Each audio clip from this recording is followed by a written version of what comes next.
श्री स्वामी समर्थ. स्वामी महाराजांच्या कृपेने तुमच्या सर्व इच्छा मनोकामना पूर्ण हो. तर येत्या 20 मार्चला आहे श्री स्वामी समर्थ महाराजांचा प्रकट दिन. या दिवसाची आपण सर्वजण आतुरतेने वाट बघत होतो.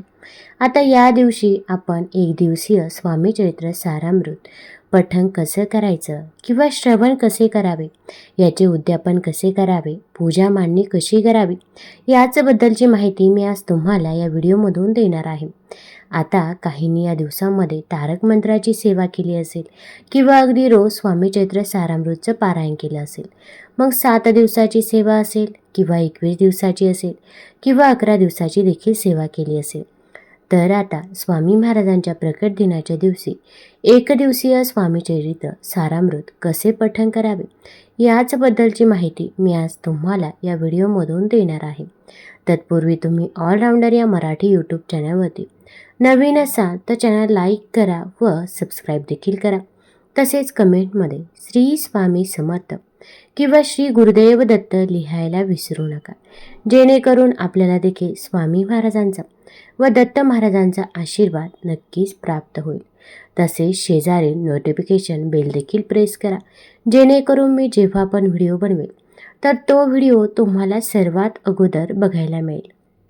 आता स्वामी महाराजांच्या प्रकट दिनाच्या दिवशी आपण सकाळी अगदी लवकर उठायचं आहे. अगदी तुम्ही ब्रह्ममुहूर्तावरती उठलं तरी पण चालेल.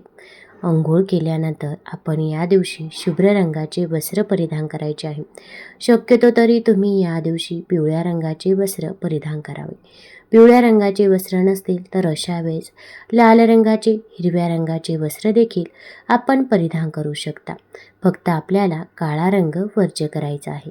तसेच पिवळ्या रंगाचे वस्त्र नसतील तर पिवळा रुमाल आपण दिवसभर सोबत ठेवायचा आहे. आता यानंतर या दिवशी आपल्या घराची स्वच्छता देखील तितकीच महत्त्वाची आहे. आपण कोणतीही पूजा मांडणी करत असो तरी पण घरामध्ये जर स्वच्छता असेल तर आपण जी काही पूजा करतो तर ती पूजा सफल होते असं म्हटलं जातं. भलेही तुम्ही अमावास्येच्या दिवशी पूजा सेवा केली असेल किंवा स्वच्छता केली असेल तरी पण या दिवशी स्वच्छता आवर्जून करायची आहे. तसेच आपण जी काही सेवा करत असतो तर ती सफल ठरतच असते. आपण थोडंसं पाणी घ्यायचं आहे. आता या पाण्यामध्ये आपण थोडंसं हळद टाकायची आहे. हे पाणी आपण घरामध्ये शिंपडायचं आहे. बेडरूममध्ये, हॉलमध्ये, किचनमध्ये हे पाणी शिंपडायचं आहे. त्यामुळे आपल्या घराची शुद्धी होते. खरं तर आपण घरामध्ये मांसाहार करत असतो किंवा आपल्या घरामध्ये देखील आपण नकारात्मक बोलत असतो, तर हीच नकारात्मकता दूर होण्यासाठी अगोदर असं पाणी शिंपडावं आणि त्यानंतरच मग आपण पूजा करायला घ्यायची आहे. अगदी कोणतीही पूजा करायला तुम्हाला घ्यायची असेल तर ही गोष्ट आपण पहिल्यांदा लक्षात ठेवावी. हळदीचं पाणी पहिल्यांदा आवर्जून शिंपडायचं आहे.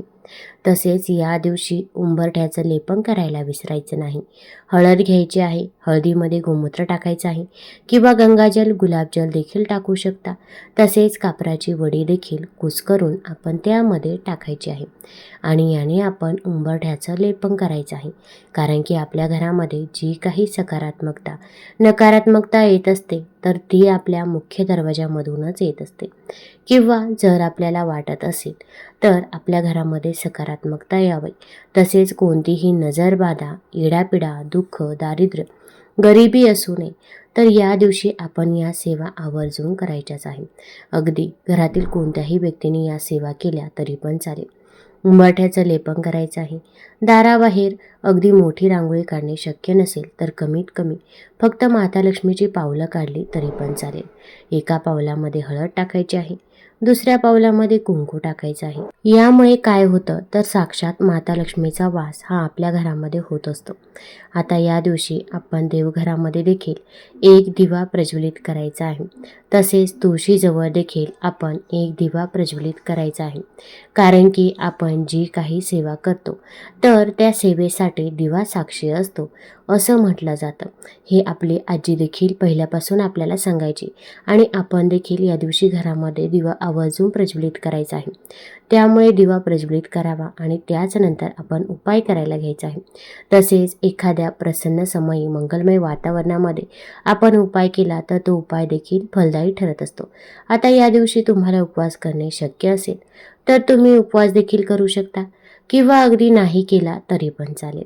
आता या दिवशी आपण एक मोठा पाट घ्यायचा आहे, पाट मांडायचा आहे किंवा अगदी छोटासा चौरंग असेल तर तो चौरंग मांडला तरी पण चालेल. त्यावरती तुम्ही लाल रंगाचं किंवा नारंगी रंगाचं किंवा अगदी पिवळ्या रंगाचं वस्त्र देखील टाकू शकता. फक्त काळ्या रंगाचं वस्त्र चुकूनही वापरायचं नाही. तसेच आपण स्वामी महाराजांचा फोटो घ्यायचा आहे किंवा स्वामी महाराजांची मूर्ती घेतली तरी पण चालेल. आता फोटो असेल तर फोटो स्वच्छ पुसून घ्यायचा आहे आणि जर मूर्ती असेल तर मूर्तीला आपण अभिषेक करायचा आहे. अगोदर शुद्ध जलाने त्यानंतर पंचामृताने अभिषेक करावा. अभिषेक करत असताना तुम्ही श्री सुक्तमचं पठण करू शकता किंवा श्री स्वामी समर्थ, श्री स्वामी समर्थ, श्री स्वामी समर्थ किंवा श्री गुरुदेव दत्त, श्री गुरुदेव दत्त या मंत्राचा जप केला तरी पण चालेल. मूर्ती स्वच्छ पुसून घ्यायची आहे. त्यानंतर स्वामी महाराजांना आपण चंदन लावायचं आहे, अष्टगंध लावायचा आहे. तसेच त्यांना सोनचाफ्याचं फूल अत्यंत प्रिय आहे. त्यांना या दिवशी सोनचाफ्याचं फूल देखील आपण अर्पण करावं. या दिवशी आपण स्वामी महाराजांना नवीन वस्त्र देखील परिधान करायचं आहे. मग तुम्ही पिवळ्या रंगाचं किंवा लाल रंगाचं वस्त्र त्यांना नक्कीच परिधान करू शकता. जसे आपण दिवाळीच्या दिवशी स्वतःला नवीन वस्त्र घेत असतो त्याचप्रमाणे स्वामी महाराजांना देखील या दिवशी नवीन वस्त्र तुम्ही आवर्जून परिधान करायचे आहे. स्वामी महाराजांना ज्या काही गोष्टी प्रिय आहे, मग स्वामी महाराजांना बेसनाचे लाडू हे अत्यंत आवडतात. तसेच घेवड्याच्या शेंगा व पुरणपोळी ही देखील त्यांना अत्यंत प्रिय आहे. मग तुम्ही हे देखील बनवू शकता. आपण घरामध्ये या दिवशी नैवेद्य हा आवर्जून बनवायचाच आहे. फक्त जो काही नैवेद्य बनवणार आहोत तर हा जो नैवेद्य आहे तर तो सात्विकच असावा. अगदी आपल्याला काही शक्य नसेल तर अशा वेळेस तुम्ही आपण जे काही घरामध्ये बनवत आहोत तर ते जरी अर्पण केलं तरी पण चालेल. फक्त सात्विक नैवेद्य अर्पण करायचं आहे. आपण फक्त मनापासून आणि श्रद्धेने ही सेवा करायची आहे. आपण जिथे स्वामी महाराजांची मूर्ती ठेवलेली आहे तिथेच दिवा प्रज्वलित करायचा आहे. त्यासोबत आपण एक तांब्या भरून पाणी देखील घ्यायचं आहे. आता तांब्या हा तांब्याचा असावा आणि हे तांब्या भरून पाणी आपण स्वामी महाराजांजवळ ठेवायचं आहे. आता या तांब्यावरती आपण झाकण देखील ठेवायचं आहे. अगदी छोटासा तांब्या, अगदी छोटीशी लोटी असली तरी पण चालेल, ती ठेवली तरी पण चालेल. आता यानंतर आपल्याला संकल्प करायचा आहे.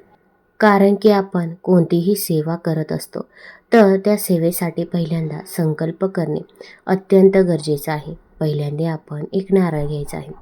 त्या नारळावरती आपण थोडीशी खडीसाखर किंवा मग खडीसाखर नसेल तर साखर ठेवायची आहे आणि आपण स्वामी महाराजांना आपलं नाव, गोत्र सांगायचं आहे आणि आपण म्हणायचं आहे की मी स्वामी चरित्र सारामृतचे 1 दिवसाचे पारायण हे करणार आहे, तर ते तुम्ही माझ्याकडून पूर्ण करून घ्या.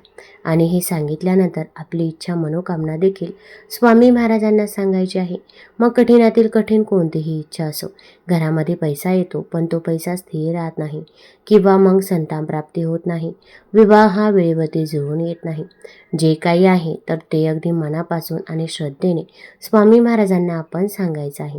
अगदी आपले डोळे बंद करायचे आहे आणि आपली इच्छा मनोकामना स्वामी महाराजांकडे मागायची आहे.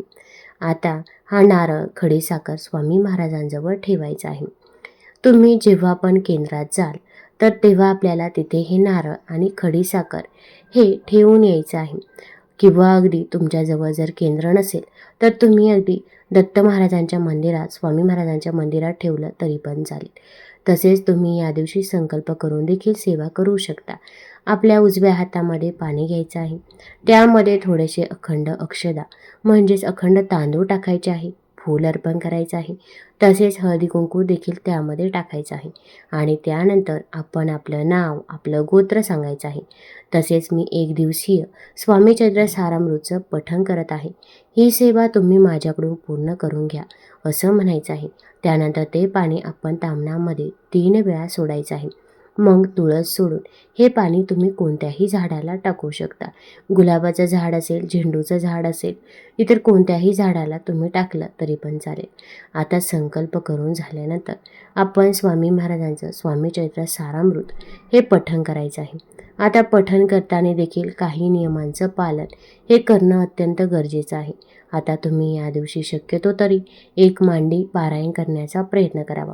1 मांडी पारायण म्हणजे तुम्ही जेव्हा स्वामींचं स्वामी चरित्र सारामृत पठण करायला बसतात तर संपूर्णपणे पठण करून झाल्यानंतरच आपण उठायचं आहे. अगदी तुम्ही पहिल्यांदा स्वामी चरित्र सारामृत पठण करत असाल तर अगदी अशा वेळेस तुम्हाला जास्तीत जास्त 1.5 ते 2 तास किंवा अगदी काहींना 2.5 तास देखील लागेल. पण जर तुम्ही जुने सेवेकरी असाल तर तुम्हाला 1 तासातच स्वामी चरित्र सारामृत हे पठण करून देखील होईल. फक्त मनापासून आणि श्रद्धेने ही सेवा करायची आहे. कारण की स्वामी महाराजांची केलेली सेवा ही कधीही वाया जात नाही. फक्त मनापासून ती सेवा केली तर ती स्वामी महाराजांपर्यंत नक्कीच पोहोचते. आता आपण जेव्हा स्वामी चरित्र सारामृत म्हणत असतो तेव्हा आपण शक्यतो तरी मोठ्यानं म्हणावा की ज्यामुळे आपल्या घरामध्ये जी काही नकारात्मकता आहे, जी काही नजरबाधा आहे, इडापिडा आहे, तर ती दूर होण्यास मदत होईल. तसेच आपला मुख्य दरवाजा देखील आपण उघडा ठेवायचा आहे. आपण स्वामी चरित्र सारामृत वाचायला बसल्यानंतर आपल्याला मध्ये कोणी रोखणार नाही, टोकणार नाही याची देखील आपण काळजी घ्यायची आहे. तसेच आपण आपला मोबाईल देखील साईडला ठेवूनच मग आपण स्वामी चरित्र सारामृत पठण करायचं आहे.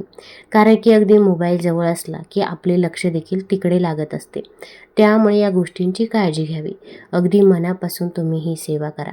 बघा तुम्हाला त्याचा रिझल्ट हा नक्कीच बघायला मिळेल. तुमची कितीही कठीणातील कठीण इच्छा असो तर ती देखील या सेवेने नक्की पूर्ण होईल. आता ज्यांना पठण करणे शक्यच होत नसेल तर अशा व्यक्तींनी मोबाईलवरती लावून दिलं किंवा अगदी श्रवण केलं तरी पण चालेल. फक्त मनापासून ही सेवा करायची आहे. आता स्वामी चरित्र सारामृत श्रवण कसं करावं म्हणजे पठण कसं करावं तर त्याची लिंक देखील मी खाली व्हिडिओमध्ये देणार आहे. त्यामध्ये स्वामी चरित्र सारामृत लिखित स्वरूपामध्ये देखील आहे. तिथून ते तुम्ही बघू शकता. आता आपण अगदी कोणतीही सेवा करू पण ती सेवा आपण मनापासून करायची आहे.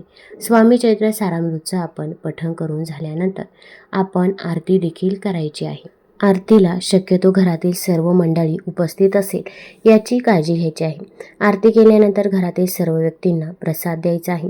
आणि आता स्वामी महाराजांची मूर्ती आपण जिथे ठेवलेली आहे तर ती रात्रभर आपल्याला तिथेच ठेवायची आहे. दुसऱ्या दिवशी सकाळी उठल्यानंतर म्हणजे शनिवारी तुम्ही ती मूर्ती तिथून उचलायची आहे. स्वामी महाराजांजवळ आपण जो काही तांब्या भरून पाणी ठेवलेलं होतं तर ते पाणी आता अभिमंत्रित झालेलं आहे. हे पाणी आपण घरातील सर्व व्यक्तींनी ग्रहण करायचं आहे. तसेच आपण घरामध्ये देखील शिंपडावं. बेडरूममध्ये, हॉलमध्ये, किचनमध्ये आपण हे पाणी शिंपडायचं आहे. यामुळे आपल्या घरामध्ये जी काही नकारात्मकता आहे किंवा इडापिडा आहे तर ती दूर होण्यास नक्कीच मदत होत असते. घरातील जी काही आजारी व्यक्ती आहे तर त्यांना देखील हे पाणी आपण आवर्जून ग्रहण करायला द्यायचंच आहे. किंवा अगदी तुम्ही स्वामी चरित्र सारामृत पठण करून झाल्यानंतर देखील हे पाणी ग्रहण केलं तरी पण चालेल. आता या दिवशी जर आपल्याला उद्यापन करायचं असेल तर ते कसं करावं. आता उद्यापन करायचं असेल तर तुम्ही अगदी साध्या पद्धतीने उद्यापन देखील करू शकता. तुम्ही एखाद्या जोडप्याला जेवणासाठी बोलवू शकता. मग स्वामी महाराजांच्या प्रकट दिनाच्या दिवशी आपण संध्याकाळी जेवायला बोलवायचं आहे किंवा एखाद्या महिलेला किंवा 2 महिलेला तुम्ही जेवणासाठी बोलवू शकता. कुणालाही तुम्ही बोलवलं तरी पण चालेल. पण आता जर तुम्हाला शक्यच नसेल अगदी एखाद्या व्यक्तीला जेवणासाठी बोलवणे किंवा इतर काही करणे तर तुम्ही स्वामी महाराजांचं केंद्र जवळ असेल तर तिथे तुम्ही कोणतीही गोष्ट दान दिली तरी पण चालेल. अगदी तुम्ही अन्नदान देखील करू शकता किंवा मंदिरामध्ये अगदी तुम्ही केळी दिली तरी पण चालेल. अन्नदान हे सर्वात श्रेष्ठ दान आहे. कोणत्याही गरीब किंवा गरजू व्यक्तीला आपण अन्नदान या दिवशी आवर्जून करायचंच आहे. तुम्हाला जर हा व्हिडिओ आवडला असेल तर चॅनलला लाईक करा आणि सबस्क्राईब देखील करा आणि आपल्या मित्रपरिवारासोबत जरूर शेअर करा. धन्यवाद.